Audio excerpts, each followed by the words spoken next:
রক্ত দিয়ে স্বাধীনতা এনেছি, প্রয়োজনে রক্ত দিয়ে সেই স্বাধীনতা আমরা রক্ষা করব ইনশাআল্লাহ। আগামী মাসগুলোতে গোটা বাংলাদেশ জুড়ে নারীর ন্যায্য অধিকার আদায়ের জন্য মাঠে নামতে হবে, মাঠে নামতে হবে। আমি সর্বপ্রথম স্মরণ করতে চাই ওই সকল বীর শহীদদেরকে। শাপলা থেকে 2024-এর জুলাই বিপ্লব পর্যন্ত রক্তে রাঙা যেই পথ পাড়ি দিয়ে বাংলাদেশ 2024-এর 5ই আগস্ট দ্বিতীয়বারের মতো স্বাধীনতা অর্জন করেছে। সেই স্বাধীন বাংলার মাটিতে দাঁড়িয়ে আমরা শপথে বাণী উচ্চারণ করতে চাই, রক্ত দিয়ে স্বাধীনতা এনেছি, প্রয়োজনে রক্ত দিয়ে সেই স্বাধীনতা আমরা রক্ষা করব ইনশাআল্লাহ। স্বাধীন বাংলার মাটিতে দাঁড়িয়ে আমরা বলতে চাই, নারী সংস্কারের নামে আল্লাহর কোরআনকে, ইসলামকে যে কটাক্ষ করা হয়েছে, ধর্মীয় উত্তরাধিকার বিধান, পারিবারিক বিধানকে নারী পুরুষের মধ্যে বৈষম্যের প্রধান কারণ বলে আখ্যায়িত করে বিতর্কিত নারী বিষয়ক কমিশন এদেশের সংখ্যাগরিষ্ঠ মানুষের ধর্মীয় অনুভূতিতে আঘাত প্রদান করেছে। ধর্মীয় অনুভূতিতে আঘাত প্রদান করবার অপরাধে তাদের বিরুদ্ধে আমরা রাষ্ট্রের শাস্তিমূলক ব্যবস্থা দেখতে চাই। হেফাজতে ইসলাম বাংলাদেশ বলতে চায়, এই তথাকথিত পশ্চিমা ধ্যান ধারায় বিশ্বাসী বিতর্কিত নারীবাদীদের আদর্শ এবং দর্শন নয়, বরং হেফাজতে ইসলাম বাংলাদেশ ইসলাম প্রদত্ত আল্লাহর ঘোষিত নারীর ন্যায্য অধিকারে বিশ্বাসী। ইনশাআল্লাহ হেফাজতের সংগ্রামী মহাসচিব কর্মসূচি ঘোষণা করবেন। সারা বাংলাদেশ জুড়ে হেফাজতের নেতা কর্মীদেরকে আগামী মাসগুলোতে গোটা বাংলাদেশ জুড়ে নারীর ন্যায্য অধিকার আদায়ের জন্য মাঠে নামতে হবে, মাঠে নামতে হবে।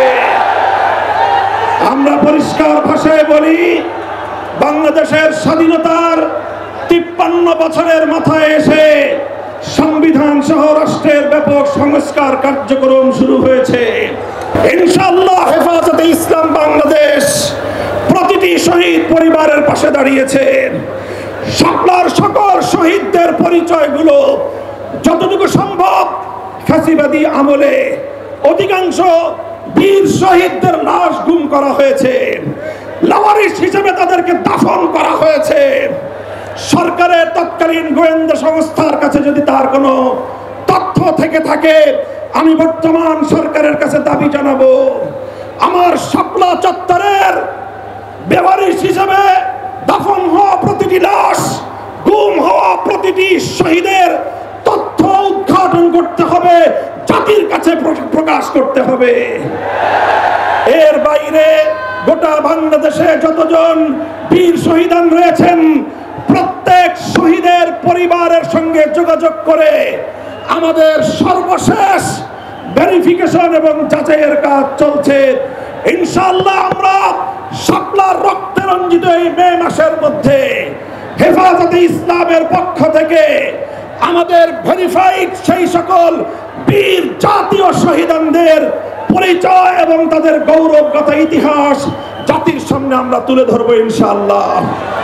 সেই সকল রক্তে রাঙা শাপলার বীর শহীদদের স্মৃতি বিজড়িত ইমানের দুর্দমনীয় কাফেলা, শাপলা চত্বরের শহীদি কাফেলা হেফাজতে ইসলাম বাংলাদেশকে আমি আজ বাংলাদেশের স্বাধীনতার অতন্দ্র প্রহরী হিসেবে ঘোষণা করতে চাই। আমরা বলতে চাই, বাংলাদেশের ইসলাম এবং স্বাধীনতা এক সূত্রে গাঁথা। বাংলাদেশের ইসলাম এবং স্বাধীনতা এক সূত্রে গাঁথা।